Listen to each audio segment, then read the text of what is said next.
Hang on.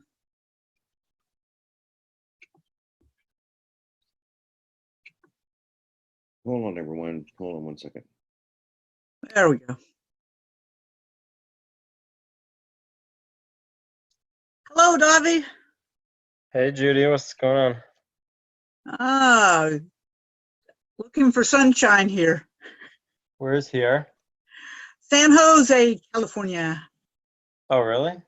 Yeah. We got some in Toronto. Oh, you're in Toronto right now? Yeah, sun is shining. Do you go back and forth?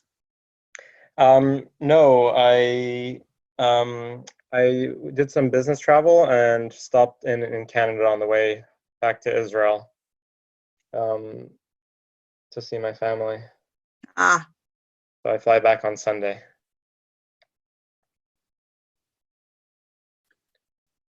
San Jose. Where is San Jose? Silicon Valley. You know what Silicon Oh. Valley is? Yeah. Santa Clara County, our county. Yeah, I know. Capital of San Jose, capital of Silicon Valley. That's cool. Sounds like an interesting place to live. Pricey. Yes. Of this I'm sure. This I'm sure. But I mean, it's kind of, interesting times, right? Because we're not exactly the favorite state of the current administration. With a state like California, you're gonna either be the favorite or one of the least favorites. Probably so. I mean, we're only like 10% of the US population, so there you go. Yeah. Oh yeah, there's a lot of like stuff going on there now. On the political What are you front, thinking? Huh? on the political front, there's a lot of things happening there. Like California is in the forefront of a lot of aggressive ideologies and institutions. Yeah. I mean, I think that has always been true. I mean, one of the things that, when I was growing up, right, there was a guy named Pat Brown who was the governor. And that's Jerry's dad. He was a what? Huh? He was a what? Governor. Oh, governor. Okay. And he's Jerry Brown's dad. Okay. And he was the person who put into place all the stuff that made it possible for us to grow the University of California educational system, which has always been, kind of a very well done, well known place. So, and then our community colleges, I didn't even realize this. I don't know if it's true now, but as of, maybe about 10 years ago, we had some of the cheapest community colleges in the country. Okay. And so, Well, I mean, it really goes back to what I was saying, because the question is how cheap is cheap community college? Huh? It goes back to the point, though, because how cheap is cheap community college? I'm trying to remember, like Meaning it's always paid for. less than $20 a unit. No, but I'm saying it's always paid for somehow by someone. Oh, yeah, right, yeah, true. Yeah. And that I mean, that certainly, I mean, I can remember when I was going to our state schools, right? And one of the guys was, and I said, yeah, I'm able to pay for my own education. And he said, yeah, but, taxpayers are paying for it. So, but I don't know. I mean, I think to me, I remember playing this game called Hammurabi, right? It was a text version of what became SimCity later. Right. And one of the things was, it's like, okay, you have this to and it's like, what do you do with that harvest? Do you feed your people? And how much do you hold back, to plant for the next harvest? And to me, that's what education is it's planting for the next harvest. Sure. It's actually interesting because I did my master's degree in Vienna, Austria. and the educational system there is extraordinarily cheap. So for me as an international student doing my master's degree, I was paying 1,500 euros a year. And then the work, like the visa system there is such where it's really difficult for me to stay after that. So I would have actually loved to continue to live in Austria. And then they could have maybe reaped the benefit of the super subsidized education that they gave me. But essentially I couldn't stay there. So now, Israel's getting the benefit of that education that Austria paid for. Interesting. Good morning. Hey, Scott. Can you guys hear me okay now? Yeah. Yes. Okay. All right. I'm on my laptop. I'm traveling, so I don't have a camera. But hey, guys. Brennan, Daniel, Judy, Bobby. Let's see who else coming in here. So let's see some people. My laptop is small, so I can't see everybody on the screen. All right. How's everybody going? How's everybody doing? Good, good. You sound a little hoarse there, John. Yeah, I was all day yesterday with digital marketer doing hours of stuff, social media, podcast, interviews, webinar, To be a fly on the wall for that. lots of talking. So a little bit hoarse today, but that's all right. That's all right. So how's everybody doing? Fantastic. Good. Yeah. So John, can I get right in and ask you a question about copy? sure. Yeah, it's our last session, so ask away. Yeah. My question is this. It's about the personal story. Do you always have to have a personal story or an authority figure? Depends on what the copy is. What to give you more specific with what the copy project is. I don't have one specifically, except someone does want me to work on something related to foot fungus. So let's just talk about that. So let's just say you have a foot fungus product. Do you have to be selling it as, hey, I'm whoever, or like either a personal story of how I overcame foot fungus, or my father, my wife, my whoever overcame foot fungus, or hi, I'm Dr. whoever, my patients suffer from foot fungus? Or can you take like a more broad approach? Something like that. It depends on if it's like a homemade recipe, something that's made in mom's kitchen kind of thing, versus a product that's going to be that you could buy at Walgreens. Yeah, call it the most white label stuff. Okay. Then it's a product that's tested or that you could find at a store or whatever. Yeah, minus the unique mechanism and all the branding elements. Yeah, then no. I mean, what we're talking about is direct response marketing, which is things that you have to prove the case for. So, So what? So yeah, you don't need an expert figure for something like that. You could just go right into the do you suffer from blah blah? Right. Okay. Yeah, because if it's a white label product with ingredients that have been proven to work, then no, you just need to tell that story.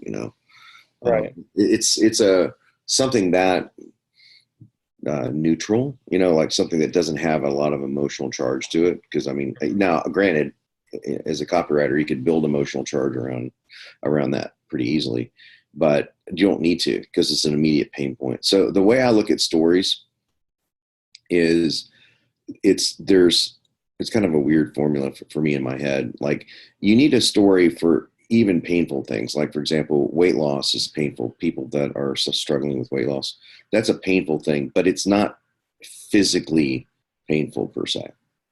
Mm-hmm. If it's physical pain, you don't need much of a story. People will do anything to get out of physical pain. They'll do anything to get out of physical pain right away. And I don't mean to diminish someone's physical pain. That's not my intention in this conversation, but that's certainly true when it comes to copy. So if you're dealing with things that are, ailments, for example, selling a gout remedy. Now there's a case to be made, and I know because I wrote a letter for this where, I told a story about it. But just so I could relate to the people that are going through it. And it wasn't necessary to tell a long story, just a very, very, very short story. So the only thing I would say is what a quote unquote authority figure, it's better if you're selling it as a person, like, hey, my name is Dobby and I'm selling this thing, then you should say, yeah, here's my experience with this. Even if it was something like, look, I've struggled with for years. This has been something that's been, blah, blah, blah. I had this really embarrassing thing happen once. And then I finally figured out it's just something really short like that, right? Mm-hmm. It just adds a human element to it, but it's not necessary. Right. Okay. Thank you. Yeah. It's a good question though. I mean, like every other copy tactic that we've talked about, with few exceptions, there are very few things you always have to do, but there are things that are best practices, and definitely things that you should know, because there are going to be things that it's kind of like, I keep likening this to martial arts. There's 100 moves you practice. There's 3 moves you'll need, but you don't know which 3 they're going to be. It's like the marketing saying of half of marketing working. Yeah, exactly. Yeah. And also, what works today may not work as well tomorrow, but the underlying principles of persuasion that we've been talking about for the last 8 weeks, those work, period. There's not a situation where those don't work. That's just the underlying principles of building empathy, of looking at the wants, needs, fears, action. Those are all always going to be present. If you're selling toe fungus thing, wants, needs, fears, actions, that's always going to be present. How you deal with it is different. Yeah. I think I might have just lost you guys. Can you guys hear me okay? Yeah. Okay. All right. That was weird. So yeah, that's that story. So Ovi, I can give you some stuff from a friend of mine in terms of toe fungus. You would be amazed at it has some emotional impact for sure. Oh, like I said, you could, and as a copywriter, I would, I could build around that, but it just doesn't have to be a long story, because there's an obvious pain point to it. And the other thing is, if it's something that you can spray on, rub on, or swallow, it needs less selling. For example, supplements, unless they're supplements that need explaining, like if you've got a fat burning pill, you can sell that much easier with far less story than you need with, say, a fat burning diet. You need a big story with that. So it's all about, like, if you like in stories and how much you have to write to the level of ease and the level of price of the product. Those are the 2 equations I use. Or there are actually 3. There's the immediate pain level. There's the level of ease, meaning if it's something you swallow, it takes 10 seconds. If it's something you have to read, it takes 10 days or whatever. And then there's the price of the product. If it's $10 or $10,000. So that is all dependent upon length, and all dependent upon what you're going to tell. If you're selling a $10,000 product, you better damn well have a really, really good story, a really good expert story, a really good testimonial segment, you just can't just say, hey, here's my product, it's $10,000. Again, and all this is it's like an equation. You remember that equation, like you can get it, you can have it done well, you can have it done fast, you can have it done cheap, but you get to pick 2 of the 3, right? Right. It's the same scenario here. These are concentric circles that when spread apart overlap, and it's a matter of how far do they want to overlap. So it's all about price and how fast it works and how painful it is. So yeah. All right. Thank you. Yeah. It's actually interesting that if you can spray on, rub on, or swallow, it takes less selling than something you don't actually ingest into your body. Well, actually, you do ingest. Do something you swallow, you ingest. But so I'm saying anything. That's what I'm saying. You're saying it's easier to sell that than a diet, but a diet doesn't go into your body. Oh, I know, because it has a perceived benefit of happening for you. Yeah. So it's the reason upsells work. The upsells work. Hey, the best upsell in the world is, hey, now you bought this, you want it done for you. I mean, that's the best. If you can do that, that upsell's a no-brainer, right? And that's what almost everyone that's using high dollar upsells are going to be able to pull off. But yeah, that's the same reason why those work. All, by the way, if you think about what an upsell is, is a long sales letter that people interrupt and take action and buy something, and then they get to the real sales letter. That's really what it is. Because if you start with the upsell, it doesn't work. Right. So this is just the psychology of how we're programmed to do it. It's like you convince somebody of a problem and then go, hey, you know what's even better if I solve the problem for you. So I'll share with you guys a little bit of the nuggets I took away from hanging out with my buddy Ryan for 2 days. We did dinner when the first night I got here, and really interesting experience with hanging out with him and one of his directors of marketing, and talking about the differences between someone having a truthful answer and someone having a right answer. And this is going to get a little hazy, guys. So Ryan is very much into giving them the right answer. And he said, I've had to really wrestle and come up with something that's very difficult for him as someone who's a person that is an honest person, to say, I want to give people the complete answer to something. And he was telling this to me because he knows I'm majorly a victim of this. So where I'm wanting to give you guys like the long answer to everything. And sometimes you just want to be told a thing. So he kind of came to this realization when he was, his whole business is built around digital marketer as 90% novices.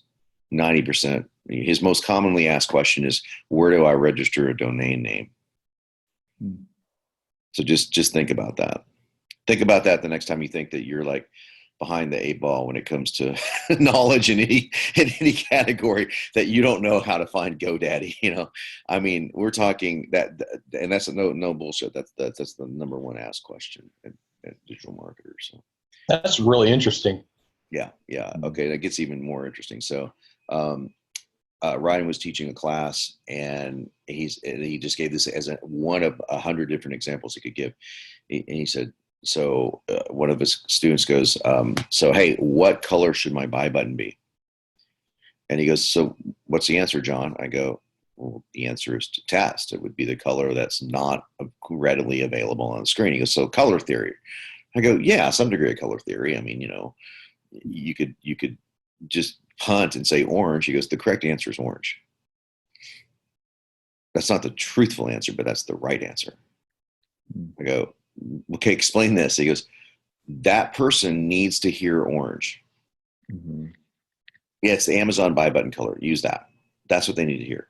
And the reason why is because that person will go off and immediately do that without thought, without hesitation. 60% of the time, 70% of the time, it'll be the right answer. So they've got to win, and they go, hey, that worked. The other 30% of the time, it goes, hey, that didn't work. He goes, you know what you may want to try? But now that they've taken action, you've got the momentum going. So what was the truthful answer is not always the best answer. And that is a really difficult lesson to swallow, for me at least, because you want to say, I want to say both. Well, here's what you should do first, and this is how I've been teaching this whole class. You want to do this. And at the same time, this is also true. And the reason why is because I have a desire to be as complete and honest as possible and all these things. It's a detriment. And it's one of those things where you have to learn that very much like, this is not meaning to be demeaning to anyone on the call. I'm talking to you like I'm talking to myself, where you want to think in terms of a parent to a child. Like if a child says, Mommy, why can't I cross the street? You're not going to say, well, because there's a child rapist that might live next door. And you're not going to say that, right? You're going to say because there might be something bad that could happen to you. You might just narrow it down to something like that, right? Or you might say because I said so, which is the worst answer you can give. But nonetheless, you're not going to say, well, here's the 16 reasons why you shouldn't cross the street. There are people that drive recklessly and all, because they're not going to understand it. They're going to get lost in the quagmire. Well, there's 16 reasons why you shouldn't cross the street. So you just don't cross the street, and you might give them one reason. Because there's a bad dog that lives on the other side of the street. And let's say there is a bad dog that lives on the other side of the street. That's what my dad told me when I was a kid. And there was a bad dog that lived on the other side of the street, but he didn't tell me everything else. All I knew, bad dog, right? And as I got older, he's like, you know what else is over there? And that's kind of what Ryan was trying to say. And it's something you guys should consider. It's something we should all consider, is like, here's the simplest answer that we know works most of the time. It is not the truthful answer, meaning that's not the right answer. It's just the correct answer.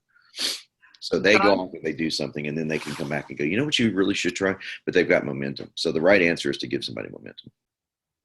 I like that. It reminds me of, the same kind of dilemma in terms of placebos, right?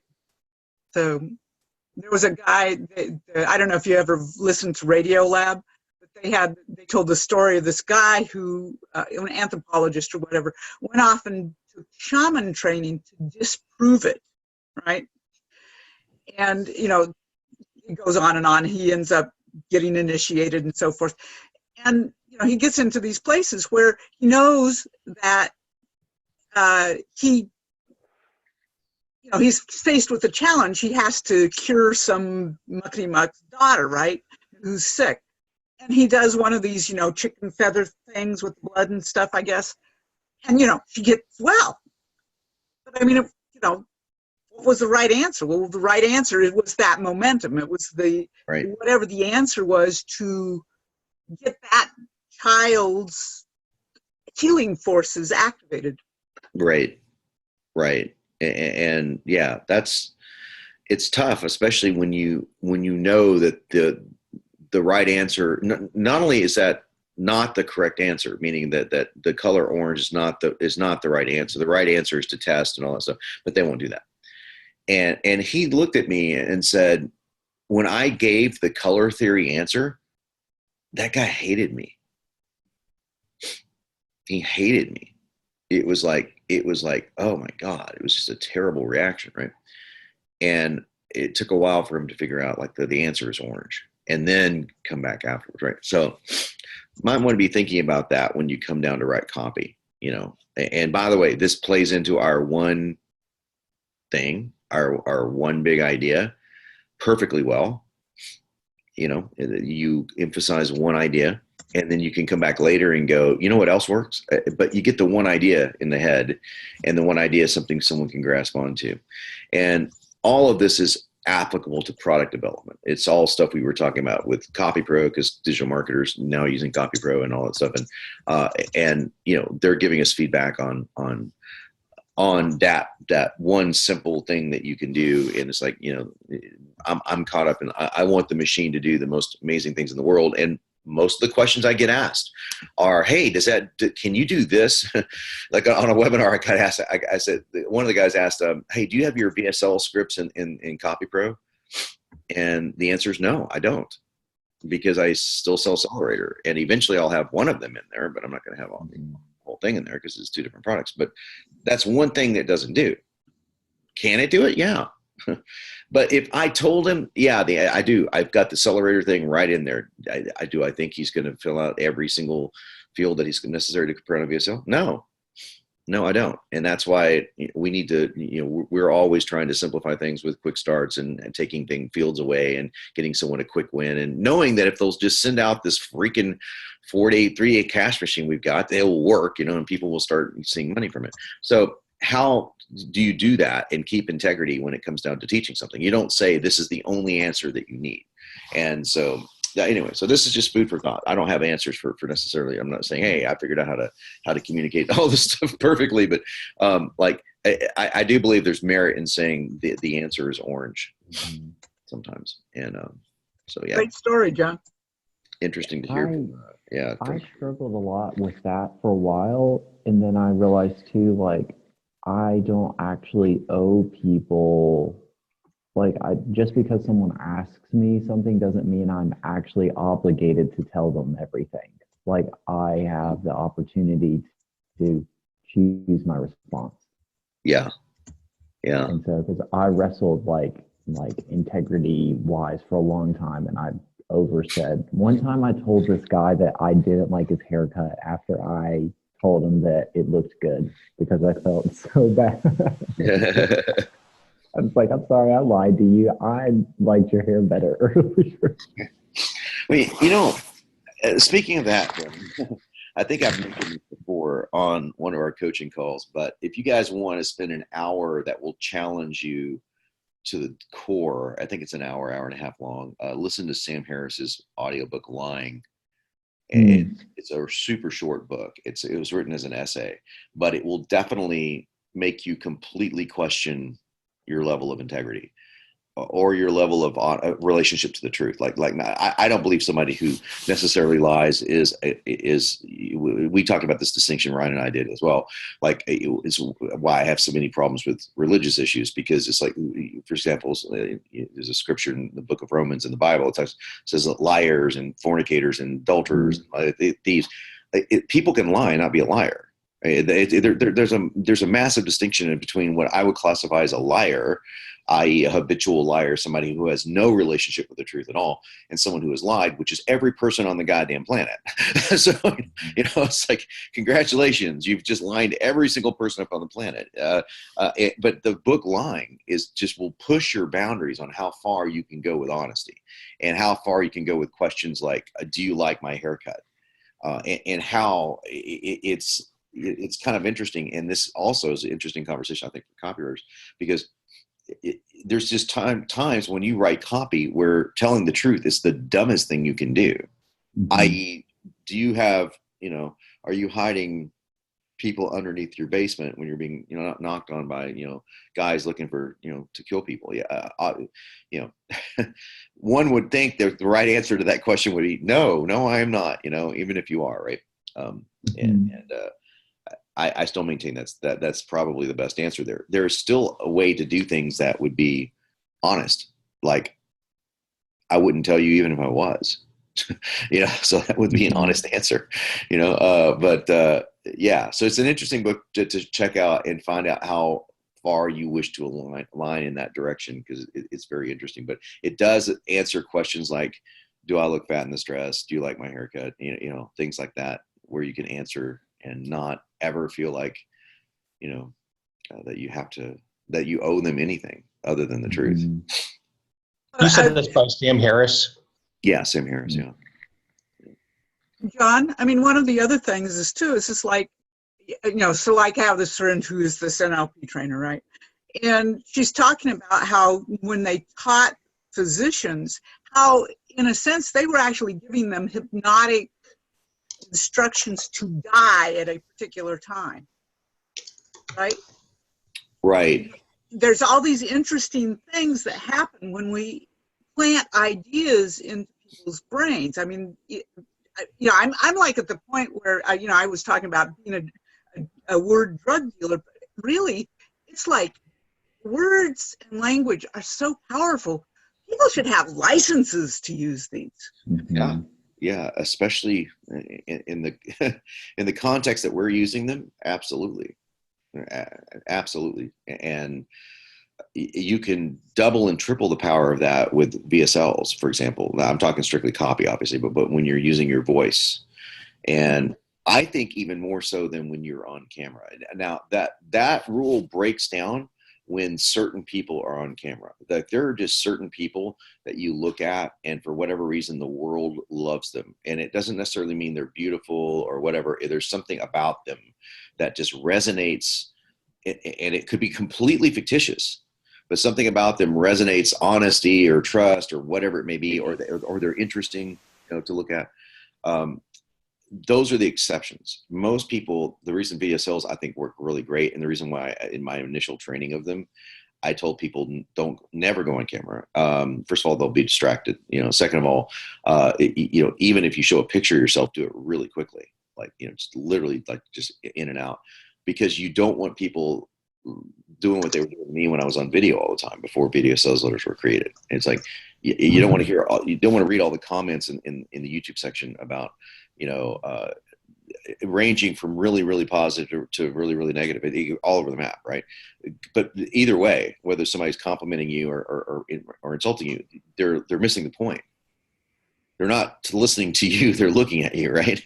But when they hear you, now, they may have a passing opinion of your voice, but if your voice is trained and you know how to inflect and you know how to do the cadences that we talk about, it's very powerful. You put those together with words, and that's how. By the way, that's exactly how hypnosis works. Like if you go to a stage hypnosis guy or a clinical hypnosis guy for real stuff, they're not going to go, okay, close your eyes, you're getting sleepy, you're getting that. The same words wouldn't work. I've seen some amazing hypnotists who do exactly that, John. I mean, it's pretty amazing. It's what I got from like John Grinder is really what it is congruency. If you just sit there and say, hey, you go into a trance and you congruently believe they will go into the trance with your words, they'll do it. Yeah, I'm sure there's a lot more to it because I'm not a hypnotherapist or anything. I've been to many clinical hypnotherapists just because it's been an interest of mine. But my friend Sean, who does it, he said that the pace of their voice is extremely important. Yeah, I mean, I mostly I tend to agree, but I mean, there's an NLP trainer, Wyatt Woodsmall. And I mean, the guy has a personal effect that is just, at least he did. It was just really off-putting.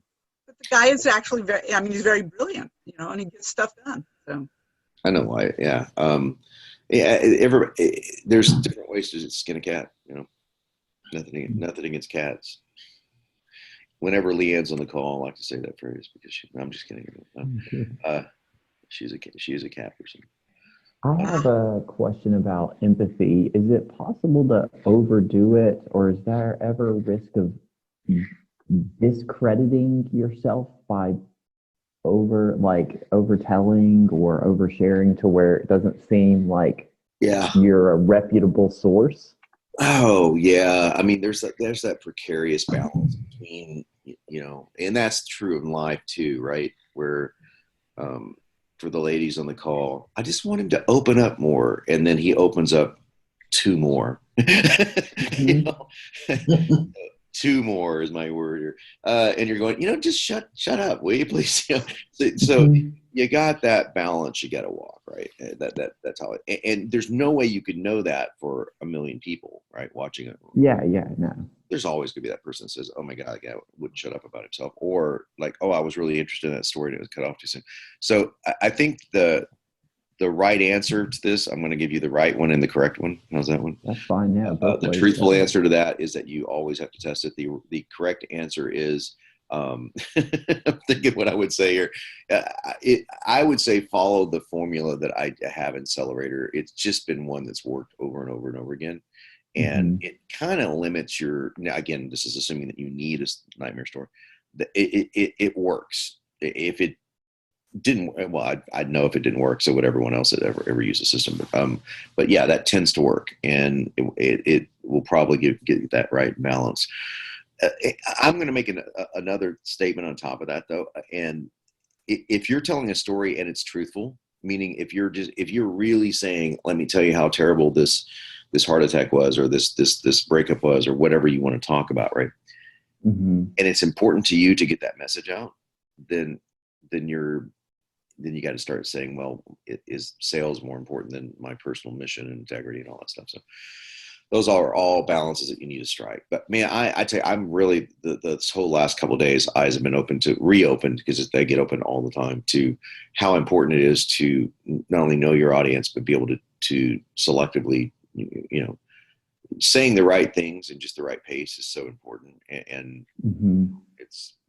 I'm very guilty of being able to overspeak something versus, underspeak it. But yeah, I think that if you underspeak it, you're safer. With the exception that you do need a story, you need a certain degree of length usually to make a VSL work for a product at a certain price or in a certain medium. Like, I'm going to keep coming back to weight loss because it's a great example. If you're selling a diet book, you're up against a mountain of competition. And you've got to have something interesting going on there. And that story doesn't necessarily have to be about you. It could be about somebody else. So yeah, deliver what they need to know and pique their curiosity. Very important.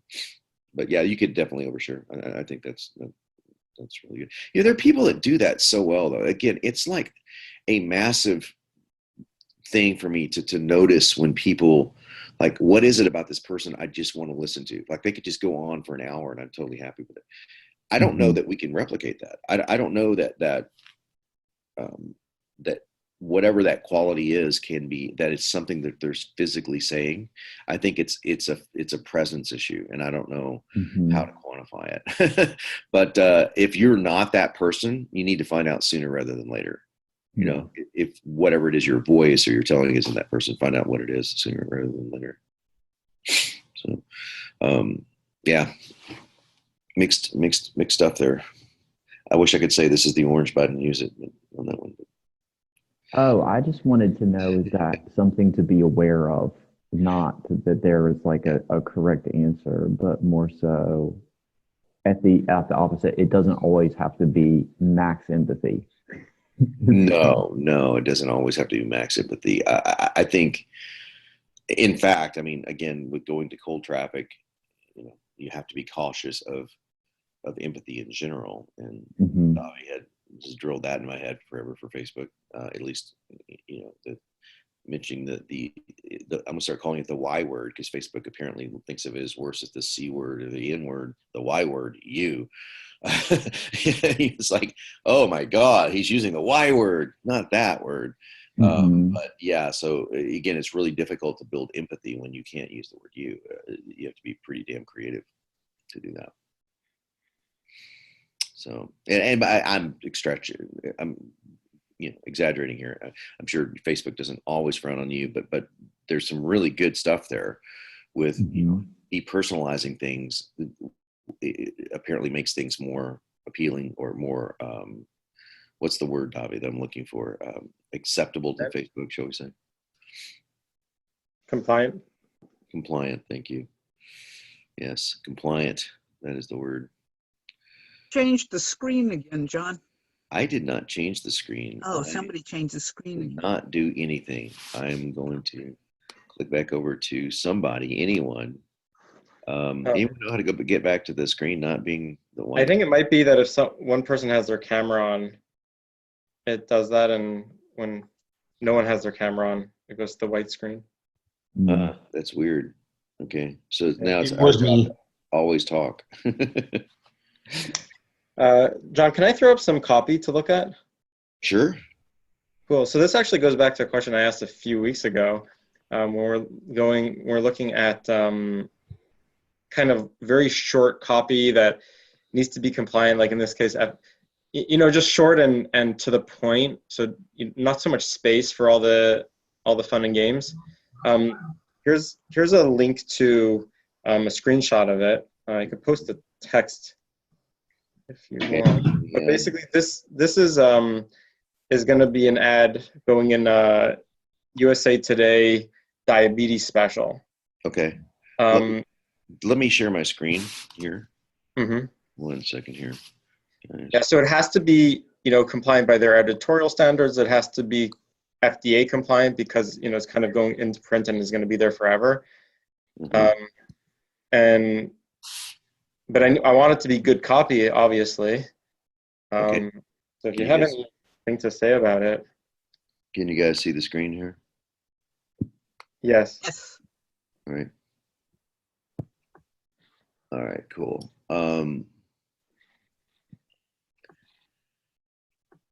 And the big concern is compliancy, right? Compliance.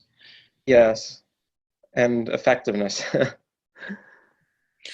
We talked about this glucose support, if I'm not mistaken. We were talking a little bit about it in Santa Barbara. Yeah. Glucose support should be fine, because this label was actually reviewed by the FDA first time it was imported into the U.S. Oh, there's no doubt that glucose support's fine. I know that for a fact, because we've used it before. But again, it's like, is it going to be as effective as saying nature's answer to diabetes? No, but Just kind of what I have to work with, I guess. I'm at try nature's glue. Just cut it short so you make it bigger. And you don't need the name of the product in there. It's one of the things that I see in headlines sometimes that people are unaware of. Unless, and bear with me for a second. The reason why that headline, the product name in a headline got so much traction is because the products that you saw like that were already famous, like Coca-Cola, Nike, etc. So if you're writing a Nike shoe, or you should put Nike. It's again, it's recognition. It's going to draw your attention because you already know the name. Curlin, no one knows. Well, no one knows, meaning Sure. million people don't know. But if you just got rid of that and made that nature's glucose support, and that was the entire headline, bigger. Nature's glucose support, like taking up the entire page. The bottle doesn't need to be that big. I mean, so it's like going across the whole top. And this is my personal preference for ads. I mean, I could talk to you just from a design perspective. Is anything in the background that makes it harder to read? It's serving no function. So we don't need to see plants. We need to see. You can make that much darker. You could try nature's answer to glucose support, or forced glucose support, or just say nature's glucose support is really pretty potent. It's also curious, Bill. It's like, Mother Nature's glucose support. You could try those variations of it, but I don't. For this, I get one shot, really. Well, I mean, if you get one shot, dude, I mean, there's no. I'll give you my opinion. I think nature's glucose support is better than Curling nature's answer for glucose support, but that's that is my opinion. And God knows it's been wrong before. So it's been right a lot, but it's been wrong. But so, yeah, but you can see what I'm saying about the Curlin not necessarily having to be in there, because you see it on the bottle. Right. Yeah. And you don't like the leaves? No, because it makes it hard to read. Yeah, I thought so too. And I sent it to my design guy and he said it's fine. Your design guy is not a marketer. Yeah. Design guys don't know shit about marketing. In fact, they're the worst marketers on the planet. I know. I owned a design firm for 14 years. For God's sake, I know all about that stuff. It's like, yeah, they're terrible at it, man. Oh, but let's make the font a little smaller. I mean, how many times has anyone worked with a designer before? How small can we get the font, right? I get it, small fonts, big font. I get it, but I'd say, and let's have everybody else chime in. I don't want to be the only one talking. Nature's glucose support, I think, is better. Opinion? I think that Curlin is a distraction in the title. Yeah, definitely. Okay, you got three people, not 3 against 1, because I know you're not being against us, Tom. I'm just saying, but you're hearing our opinions. I'd love to hear Big Rabbit's opinion. I trust Big Rabbit because he's big and he likes rabbits. Yeah. I'm The other assuming. design hurdle is the client who wants to make the logo huge. Well, that's our name. Exactly. That's a non-designer problem. That's the designers always want to make it small. At least I did. I was always, look, dude, people don't need to know that they're not. And I was right about that point. They don't really need to see that, especially the Nike brand is really small a lot. For the reason. Jason, if you're around, say something. If you're not, I'll see you tonight. I see you on the call here. Valerie, you want to say anything? You have an opinion, Leanne? I agree with you, John. I think I definitely think the background needs to be darker, and I think, Dovey, it can just go with an overlay. You can keep the leaves, but it can just be darker. So and also, the designer is your client. You're in charge. This is your project. You want it darker. You're paying the designer. You get it darker because it's hard to. And I agree that Curlin, I like John's suggestion, nature's answer to glucose support, or even Mother Nature, but nature is more succinct and it goes along with the shorter headline as to what he's been teaching us. But congratulations on the ad, and I wish you the best. Yeah. Yeah. For app, the other thing is, like, if I'm starting off the copy, this synergistic supplement, here's a neat little rule when you're looking at ad copy, guys. Your first 5 words. And it's something hardly anyone talks about. Your first 5 words after the headline. Headline, absolutely the most important thing in the world. After that, in an ad, it's the first 5 words. In a sales letter, it's the first paragraph. So first 5 words. This synergistic supplement is rooted. Okay. So if the first 5 words were rooted in natural Ayurvedic practices, if they know what Ayurvedic means, awesome. I would say backed by science, rooted in natural Ayurvedic science. Again, first few words. It's the way the eyes go.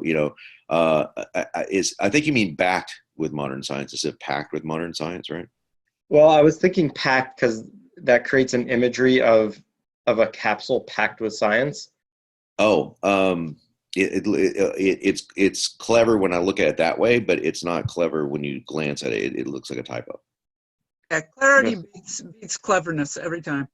Yeah, clarity beats cleverness, and Dan was right about that. He's right about a lot of things, and that's one of the big things he's right about. Dan? Yeah. Dan who? Dan Sullivan. Oh, okay. Yeah. Well, also, ironically, there's 2 Dans that I've heard say that. There's Dan Kennedy and Dan Sullivan. So I don't know who said it first, but they're both Dan. So there you go. But clarity beats clever. Backed by science, supported by nature. I mean, or rooted in nature. I mean, you've got your. 5 words, by the way. It's not like a law. So you just think about the very first few words you're going to see. All right. Yeah, I mean, what I would sit there and say is, going along with that first 5 words is, first of all, I have a real preference for starting things off with verbs, right? And if I look at the first 4 words, the first 3 are not, there's no momentum there. And then the 4th one is, generic, right? So, I mean, just in terms of word choice. Right. Rooted is clever. I mean, I could see, because you're talking about nature, I get that, rooted in science, but if you just come out and say, I would say backed by science, rooted in nature, that's clever. 6 words. Yeah. And again, it's verb, verb, object. And when we talk about verbs, by the way, Carlton and I have, Carlton will lecture your ass on verbs. And if you use adverbs or adjectives, he'll shoot you. I mean, he's literally that much of an anti-adverb and adjective kind of guy. So we talk about Stone's lyrics a lot, because if you read Stone's lyrics, it's bizarre poetry, but it's so potent. Mick was able to say things in 10 words and paint a picture in 10 words. So that looking at lyrics is a great way to, in my opinion, good lyrics, a great way to learn comedy. If it paints a picture, if it puts you in a scene, oh my God, the Stone songs can do that. There's something going on. There's a lot of verbs being used. So especially in ads, we're going to do a whole little tweaking thing on verbs coming up here. We're going to do a whole I'm going to do a whole talk on when we get our juicy verb list going. Hey, I mean, have a one of question. Go ahead. Maybe I missed this, but why using the name in the headline, Kirillin Period? Do people know the product? Is that why you're putting it there? Yeah, you missed it. You missed speech. Oh, yeah. Okay. Yeah. Exactly what everyone said. Yeah. But good call, Leanne. Good catch there. So. And then for the last part, I'm thinking now about what you're saying right now about removing things, which I already cut this down a ton. Yeah. So thousands of Americans seeing measurable results, you need to experience Kirillin yourself. Maybe it should be something more like thousands of Americans are seeing measurable results. You need to try Kirillin yourself. Oh, yeah. Thousands of Americans seeing measurable results is that's a really good first line too. I mean, it's a good second line too. Exactly. That's kind of carrying the lead down there, because Right. that's really there's no other benefits. The others are kind of like features. Yeah. So backed by science is, again, this is good to lead off with if you're trying to get, if you're getting past the thing is, Leanne, with supplements, we know that it's not benefits as much as it is you got to get past incredulity. You've got to solve that oh, I don't trust this because it's not a drug thing. So when you say backed by science, thousands, you say backed by science, rooted in nature, thousands of Americans, see results at you can't say see the results at thousands, but it'd be great if you could. Thousands of Americans seeing measurable results. You need to experience. So rather than you need to experience, just say experience Curlin yourself. So Yeah. notice everything I'm doing here. Okay. So what am I starting with? Experience. So that's a verb. Mm-hmm. Here's what, again, and I'm listen to me telling you to get rid of the word you. This is humor, man. This is freaking rich. It's pretty funny because I'm a big believer in pronoun. But when it comes to ads, it's a really good idea to do this. And this is why I started I think it was our first week or second week in this program, looking at advertorials, looking at print ads in magazines, because you're in 3 paragraphs, right? You go across three columns rather, and so 3 columns forces you to write small. It's a great thing to write that way. So yeah, just write shorter, and you can make it bigger, and ta-da, you get a better ad. Yeah. And The other thing. what about, I'm sorry. On that note, if you took out where it's that second sentence where it says Curlin is an effective option, can you just say Curlin is effective, safe, 100% natural? Right. I mean, you don't even have to say Curlin is. You can just put like effective, safe, and 100% natural. You can literally say effective, period, safe, period. 100% natural. It makes you option. like read it in bullet, and it makes it each word more weighted, because you're saying effective, safe, 100% natural, right, for healthy glucose support. Remember Really that nice. rule that we talked about? If your goal is to get them to read every sentence, if each sentence is 1 word or 2 words, your odds. Yeah, right. They'll read every sentence. Yeah. So there's no branding value at all, you guys say. Like even in something like this, No, where you don't have enough, because in a VSL or a long-form sales letter, you have the time to introduce the product and the name. So you're not really going with a nameless product. And over here, okay, you have the bottle on the side, sure. Yeah. But This is the only name here. Take out every other iteration of the name. Yep. Just go with a message. You got this down here too, which is, I would make, by the way, this because you're having some brand incongruency here, I would make this smaller. Just because it is going to congruent with this. But yeah, all you need is that, use today. Okay. Yeah. So, okay. So this, again, this is some junior copyright stuff. So for 24 hours only is good for getting a scarcity. Okay. Save up to 25%. It comes first, in my opinion. Right. Save 25% for 24 hours only is the sentence. For 24 hours only, use code USA Today. There you go. I mean, and again, how are we getting those sentences? We're starting with verbs. Yeah. And Big Jason had a good comment. He said, instead of thousands of Americans, is there a more concrete number, like over 5,791? Yeah, I can't do that because of FDA. The FDA, yeah. Could have told you that one, Big J, but they don't like. What's so funny about the FDA? They hate specificity. How about? Really? I did not know that. Yeah. Good to know. The save up to 25% off. We don't know what that is. Would it be better to put a number in there, John? Because I don't know what it costs. So 25% could be $2, and who cares? The strategy here.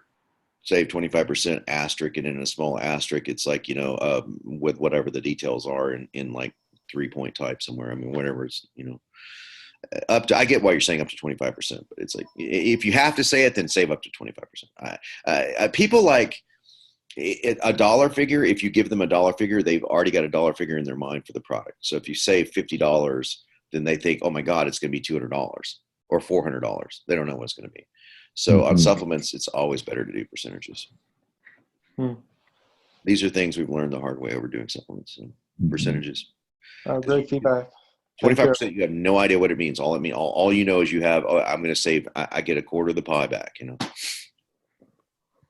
By the way, John, one of the other things that I was going to say is, the backed by science, the statements that you had there were nice rhetoric, and they're also rhythm, which goes back into your thing about listening to song lyrics. Yes. Right? Yeah. Yeah, the backed by science or rooted in nature. This is like you hear the rhythm, right? Dot dot dot dot dot dot. You know, it's a rhythm. You know. And now that you start snapping your fingers, yes. Yeah. It's kind of comes that part comes natural for me. But all right, if anybody's got anything else that you guys want to look at, let me know because we're going through, we're getting some big benefits here. One other I got thing. I got a question more than copy. Okay, guys, you better hurry because Dobby's taking all your time, man. I'm telling you that this I'm learning. I'm just okay. learning. I'm making sure everyone knows this is it. This is the last call. So not that I'm gonna miss talking to you guys. I'm not like, oh, you guys fuck off. You know, I'm just about saying like I really want you guys to know that this is a good time for you to say, hey, time out. Wait. I don't mind, you know, if somebody else wants to take all the space, but I'm giving you guys the space to do it. So I do have a question, John. shoot. Whoever, I don't know who said that, but shoot. This is Scott. Hey, Scott. Hey, I'm working on a project for rejection, and I'm working on the name. And I have rejection recoil, and I don't think that that's the perfect thing for it.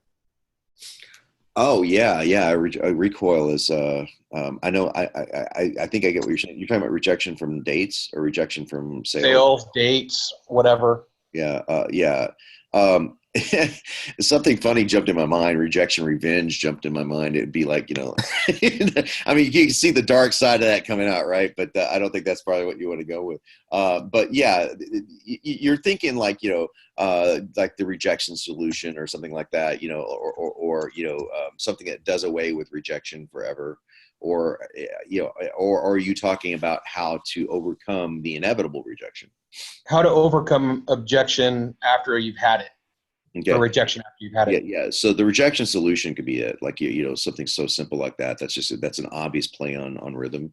You know, it's a, you know, rejection solution, triplet, right? You know, excuse me, guys, going into music terms here, but that's one thing. So a solution I fall back on all the time because it just freaking works. But that is, if you say the rejection solution, that you don't know if that means how to avoid ever being rejected or what to do after you are rejected. So if you say like rejection post-mortem solution, you know, then that's probably not you know, it's a little long, but I get the point. I think rejection solution is a great, catchy, pithy name. Yeah, Cool. Scott, when Thank I first heard rejection recoil, what popped into my head right away is a branded term for the primary primary problem. Like when you get rejected, you get rejection recoil, and that screws you up for months to come. Yeah. Cool. Yeah. That's a good primary cause. Yeah. Yeah. Thank you. I like that. Yeah. Okay. Somebody else. Next question. Big Rabbit, you should come on, man. We're driving 87 miles to see your ass tonight. At least you can do is turn on your freaking mic. I'm going to dinner with Jason tonight, so I'm giving Big Rabbit a hard time. A good steak place. It's like I'm in Austin right now, and Jason lives out by Lake Travis. So how many of you guys know Austin at all? You should get him to take you on a taco tour. I'm sorry? You should get him to take you on a taco tour. Oh my God! Well, I used to live in Austin, so I've been on a taco tour, man. Unfortunately, I don't eat except one or 2 days a week. Do I eat anything like that? Eat food? Damn it! Where are you going? That's 80 some miles away, John. I'm teasing. He's just like it's Travis. Just Lake Travis feels like it's you know. Kurt Malley. I live out further west than that. I know what you mean. Kurt Malley, like he's telling Jason, he goes, dude, it's like 3 hours to get out there. It's like I used to teach diving at Travis, so I mean I know where it is obviously, but it can be a hike if there's traffic to get out there. But it's like it's not that bad. But it's not. I was fucking because I didn't know where Steiner was at Travis. I just never went to that place. So, but yeah. It's like Travis. I know where that is. If Kurt's going, hopefully he's taking his belt with him. I'm assuming the belt, you know, I think Kurt's belt is, if you follow MMA, is kind of like what's his name's gold medal. Keeps talking about it. What is his name? God, the guy's so cheesy. I can't remember his name. It's pretty bad when you can't remember a gold medal Olympian. But and he's also the Kurt Angle.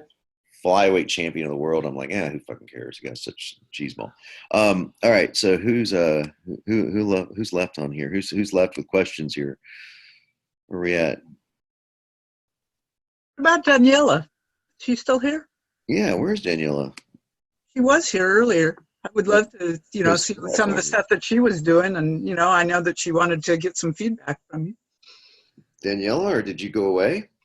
I don't see her now in the participants. That's strange. Okay. He was there What's for the update on Copy Pro Academy? Oh yeah, I'm waiting on our lovely Liana to plug in all the data variables. We've got all the data set and ready to take our first trial students, our scholarship guys, and hopefully that's going to be done today. So it took a lot longer than we thought. Congratulations to all the scholarship folks. Yeah, this quiz. Thanks. The quiz has been done. It's just to have it integrated inside the contributor portal is not as easy as we thought it was going to be. It's a little difficult. So, Leanne, if you can follow up with Liana today, that would be great because we need to get that out. And we've got, the actual academy sales start June 1st, and our first academy is going to be in 12 weeks from now. So the first guys go through it. It's going to take about 12 weeks. So we're starting June 1, we're selling spots for September 1st. So, John, what about your September conference? yeah, it's a good question. Jason and I were talking about that last night. We're thinking that the September 10th is going to be might be the best date for that. There's just some logistic we have to nail down that we're going to be nailing down today, tomorrow. The location? It's going to be in Vegas. So, yeah. Don, you said Probably at our offices. you said that Jason is in Copy Pro with you, and I didn't know which Jason you were talking about. Oh, yeah, not Big Bunny Jason. Jason Myers. Jason Myers is the CEO of several companies, but the one that most people would know is Guerrilla Marketing. Okay, because I was thinking Fladley, so. Oh, that Jason. No, not Jason F. He's Jason. Although I'd love to have Jason F. as part of the team. I always like my buddy Jason. Hey, Brennan, Derek, good time to show up, man. Perfect timing. Yeah, I Perfect didn't know we were having a call today. For some reason, I thought we weren't, and then I saw it on the Facebook group, so then I hopped on. Oh no, it's our last one, man. Yeah, we missed you. Now's your chance to ask a question. Because we got through some good questions. Yeah, I'm just scrolling around here. Anyone have any other things that they want to share or questions or whatever? Any idea of when Copy Pro 2 is coming out? God, it's so interesting, Scott. I get asked that question more than I get asked questions about Copy Pro 1, and I'm really having to rethink the efficacy of even bringing it up. Oh, not because I don't mind answering the question to you guys, but I got asked that that was the most common question on the webinar yesterday with digital marketer guys. They were wanting to know about Copy Pro 2, and it's like I get that. It's like you hear. Here's version 1 and version 2 is coming out. And then I have to go into this long explanation of what the differences are. The short answer to that is as soon as we're done with our seed round. What? Well, I'll say as soon as we're done with our seed round. That's not really true. As soon as we're done with our seed round, plus 2 months, maybe 3. Probably I'm going to lean toward 3 because what we're wanting to do is may alter just a little bit, and yeah, so 3 safer. And that's after that it's tricky because instead of doing this as a product, which we could easily do, we wouldn't need to get seed funding for it. We're going with seed funding so that we can go to a Series A. So getting people to invest in you that have names, behind them. Mm-hmm. And, we're working on a deal right now with Kajabi, for example. And it's close. I'd say it's 60-40, maybe 70-30, and if that comes through, those are the kind of deals we're after. It's going to be a lot easier to raise the capital. We're looking at raising in a Series A. A Series A is a $30 million raise. We don't need that much, but it's a lot bigger than selling a product. So, and it's complicated, man. So there is no orange button answer for that one, unfortunately. But as far as the front end of this goes, we're still debating, like, goddamn, Ryan was like, so I'll share this, guys, because this is important for everybody on the call. For anyone that's interested in persuasion at all, you're going to be interested in this. So bear in mind that I owned a company with Ryan. So it's not like Ryan and I are friends like, oh, I know of him, we've been friends for 10, 12 years. And so, I owned a company with a guy. I lived in Austin. I moved to Austin to work down in the offices with him. And even with all of that, and the fact that he's been so supportive of everything that I've ever done, he didn't get Copy Pro until Thursday night, or Wednesday night. My bad, Wednesday night. He didn't get it. So I've tried to get him to sit down for years to look at this. And I sat down with him and Perry and Roland for 3 hours at Genius Network and tried to show him Email Copy Pro version 2 of Email Copy Pro, and bounced right off. And I go, look, all of your machine emails are in this system. Push this button. He pushes a button. He goes, and he's reading. He goes, wait, this is about weight loss. I go, I know. Look closer. Look closer. Look more closely. And he goes, oh, holy shit. Oh, he didn't say that because he didn't swear, but he's like, oh, holy crap. Wow. And he looked at me and goes, you know what? I didn't care about this product, not personal. This is just strictly business. I didn't care about this product until now. Now I think it's the greatest thing ever. It's because your emails are in it. So this is someone that's just not natively selfish, not someone that I would ever classify him that way. So imagine if it took that much effort to get somebody to go, oh, now I get it, right? How much effort is it going to take you guys to sell anything, to be persuasive to anyone? And so now you know how hard it is to sell something, right? I mean, I'm trying to make it should be painfully obvious how difficult it is to sell something. And when you're using all these techniques we're talking about, it's actually easier to sell something. And this is where you think, oh my God, what a horrible way to end this whole thing. No, wait, there's good news behind what I'm saying. Here's what's funny. Ryan goes, I actually bought your first version of this.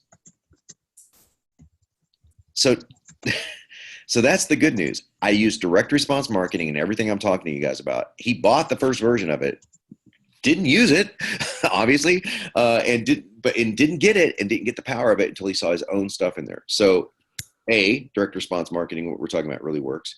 B, if you want to get someone to ingest something, figure out a way to get a mirror that looks back at themselves in your copy, in your training, in something that you're doing, where they're seeing their own self inside the product. Like the value that Davi just got out of that ad experience is massive. Not just from the, hey, here's what's going to work for your ad, but because he could see what we were talking about. He could see when Judy came on and said, hey, Verb, and we were all thinking, everyone who's a copywriter is thinking Verb, right? We're thinking, let's start with this. Leanne came on and said she's been very, very busy here lately. Poor things run ragged, but she missed the first part of that whole thing. And then she came on and said the same thing we were talking about, right? So you're seeing your own ad. Obviously you're staring at yourself. You're staring at a version of yourself, your product, your company. And when you're seeing those words put in that context, how much more impactful was that, Davi? It's huge. Massive. So now here's the problem. You can't do this with 10,000 people, right? But how can you, this is something to leave you to think about. How can you make more of a personal experience for people than what you had? And I'm going to close my part of this and you guys can keep talking. I've got to actually run to a meeting with Jason, but my part of this would say, first of all, how much I appreciate you guys coming on and spending the last 8 weeks and getting to know you better and hopefully helping you in ways that you guys can tell me about. But I really want to know that the comment that I want to kind of end with the thing I said about Ryan, but I didn't recognize, I didn't really see how powerful this was. I didn't even get until I saw my own stuff in it. The reflection aspect of what you need to do to sell something is just beyond critical. And if you can work that into language patterns, if you can work, like, for example, we do that with, like, I want you to picture something right now. That's the way we do that. That's the reason we do that. Mm-hmm. That's the closest thing we're going to get to those kinds of experiences. It's the reason that Ryan bought the product from me, knowing that I would have given it to him, but bought it anyway. But I didn't even know he bought it. So that's the reason these things are happening. But I can't tell you how frustrating it is when you have to go to that length. And I will finish this thought by telling you this, and just think about this the next time you want to work less. Because I've never in the last 8 weeks have I ever said anything to you guys about, hey, you know what the whole thing is working less. Have you ever heard me say that? You need to work less hard, right? I've given you tools that help make things easier, but the tools themselves require work, right? It's not about working less. Here's what Ryan told me. He said, I can't tell you how many times I've asked people to put the machine emails into their software products that we have on our deals page, and no one's done it until now. And I said, well, Ryan, I could take the pressure off of everybody else. I don't know who you're talking about, but there's no one else that could do it. There's only one platform in the world built to do what we did. That's it. I'm not CopyPro's it. You guys can scour the internet and look for something else. Good luck. If you think funnel scripts or anything like that could put 155 emails in from the machine and have them all spit out, which, by the way, you guys all have access to now. They're all in the email sequences, all the machine emails, and guess what? The machine costs $10,000 now. They sold it for $2,000. They took it off the market, and the only way they get it is they sell it to strategic partners for $10,000.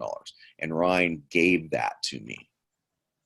And he's selling it to his customers without any commission, just to give his customers, like, hey, if you can't pay $10,000, you can pay John minus my commission, and you can get it that way. So, what is this, John? Ryan Dice, digital marketer, all of the machine emails, 155 of them, and there's no solos. They're all sequences. So if you go under sequences, you'll see 35 additional sequences with a shit ton of value, all added in the past 2 days. Well, past two, actually, past 2 days. Yeah, Leanne did a lot of that work. And so, guys, this is what CopyPro is, the only system in the world that can do this. And I'm not trying to be a braggart. I'm just being realistic. So when I told him that, I said, well, yeah, of course, because no one else could possibly do it. He goes, no, I'm not talking about what you did. I'm talking about cutting and pasting the Word documents into their autoresponder sequences and saying, here's the template you should use. I'm like, that would take like an hour, because no one did it. How long did it take us to do this, Leanne? Oh my, at least a month. Yeah, a month of working, at least 20 to 30 hours a week on it. So, but now all of you guys have that. So do you realize what you have setting on your desktop right now? You have not just what you had before. Now we almost doubled our, we didn't quite double it, but we definitely added a third of more content into CopyPro with just digital marketer stuff. But this is some of the best sequences that you can ever imagine, because of the stuff they've been using for the last 10 years, right? All yours, knock yourself out, have fun, you're welcome. But I was the only person to say yes to that. And it was like a no-brainer. Well, hey, I'll put this in here. I'll prove it to you. So I'm leaving you with a little bit of inspiration. Sometimes you got to say, what are you willing to do that no one else is willing to do? Mm. And guess what? I'm going to tell you the only bad news to that point is half the people you do it for, I'd say more like 80% of the people that will miss it. They will miss how important it is. The people that I'm talking to right now, I love you guys, but most of you will miss what I'm talking about. You'll go, oh, that's really cool. I'll get to that one day. You won't realize how valuable it is, because we're all busy and we all got our own distractions, right? The 20% or 30%, maybe with you guys, it might be 50% that take advantage of it. They're like, holy shit, that thing just made me like 10 grand. That one thing that John put into the system, that Leanne she did most of the hard work, put into the system, that John built. Oh my God, that just made me some money. That's what I want to hear you say. And I did it for the sole reason going, hey, I want to put this in here. And my first reaction was, Ryan, for fuck's sake, dude, pay attention over here. I've been trying to get your attention for the last 3 years with this. That was my first thought of doing it. My immediate second thought was, oh my God, that'd be so much more value for everyone that buys my product, right? Because it doesn't cost anymore. Now, I'm going to finish this Scott's question. Sorry it took so long, but I'm giving you like more of a backstory kind of thing. We are contemplating going to an enterprise solution model, which is what actually Ryan thought when he saw it. He goes, there's no way this is $1,000 product. You got to be kidding me. This is a $10,000 to $20,000 a year product. Now, I thought that for a long time, but only agencies are going to pay for that. So you guys can hang on to that, and you guys will stay on the 1.0 version, forever, as far as I'm concerned. But our 2.0 version may be enterprise, and we may offer like a really inexpensive, like a Slack model, where you can get like a much lower version than what you have right now for free or something, and then go from there to like enterprise. So I don't know, but you guys will always have what you have now, and we're going to keep adding to the 1.0 version. We're not going to stop. But right now, you got more than you know what to do with. So if you have any questions about that, now's a good time to ask, because I got to leave in about 5 minutes. Yeah. I just want to say thank you again for this whole course. It's been such a great experience. Thank you. You're very welcome. Video testimonial coming soon. Oh, thank you, Scott. Appreciate that, man. Yeah, same here. Thanks, Tim. Really appreciate it. And guys, if you want to, I know this has nothing to do with the copywriter blueprint per se, but if you want to continue the conversation on the bi-weekly coaching calls, I'm in there, whatever that's worth. Yeah. And on some calls we go deep into finding your avatar. That's when I shared the discussions tab trick that I just heard from an Agora copywriter. Yep. So, you never know what you're going to hear in there. Yeah. And I just want to give, like, if I can, just real quick, just give public accolades to Leanne. And if you guys could all give her like a round of applause, either literally or figuratively speaking. Because, if you only knew what she went through for the past 2 months, and she's showing up here on every call. And also at the same time, she had to now granted, I wanted her to learn the machine, learn the ins and outs, because she's going to have to run the QC department of CopyPro. But she had to put, I put like 35 or 40 emails in myself. And then she did all the rest of them. So she did like 100. Amazing. And it's not easy, guys. It's not easy to do that. To look at an email and go, what should that field be? And she did it, and she did a great job. So just want to say thank you, Lance. Leanne, just like Scott put it. Yes, Scott Judy? put in there is, what if you post in the Copywriter Blueprint Facebook group when the coaching calls are, let us know. I think to show up. You should get an email invite because you're CopyPro customers. So I'll make sure that because it automatically goes out to every CopyPro customer. So I will make sure that you're all on that list. And I can also post in the group for sure. Yeah, Leanne, I haven't got one yet. Yeah, because I don't think I was looking in my mailbox a while back when we were talking about it, and I hadn't seen any emails for that recently. So I will double check, but I know that no email it's bi-weekly, so you'll see an email next week, and I'll make sure every one of you is on the list. Yeah, and you know what? We are trying to correct our deliverability issues with Infusionsoft, and Leanne told me a number of people that opened up our last email for CopyPro, and I was like, how many again? It's like, because it's more than normal. So I think it's getting, hopefully we're creeping upward in those numbers, but it's good. So Something else I would throw out is there's so many bonuses now in our dashboards. If anyone wants to set aside time to, go through them and keep each other on track, it might be great, because otherwise we're just, leaving it up to our motivation. sounds good to me. Yeah, that's what you guys. That's what I wanted to create the Facebook group for, because I might not be able to get in there as frequently as I have been, but I will certainly check in from time to time. But yeah, we kind of set the bar for over delivery, and you know what? This might be a case study for too much. Where it's like, hey, we kept trying to think of things. Hey, this would be cool, and why don't I do this? And it might have been a little too much, but that's okay. I'd rather you guys have too much, and you can come back to it for the next year or so and get some benefit out of it. But all right, guys, I'm taking off. I wanted to say thank you again for everything. Thanks, John. And looking forward to seeing you. Thank you for sharing the video testimonials. Really appreciate that.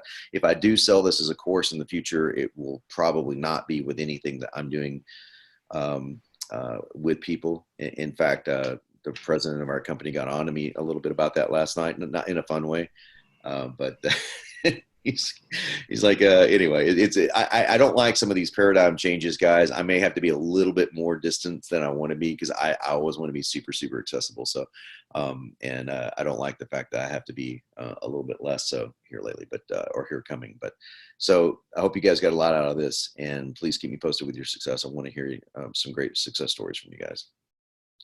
Woo. Thanks, Awesome. everyone. Well, thank you so much. Thanks, John. Thank you, John. Talk to you soon.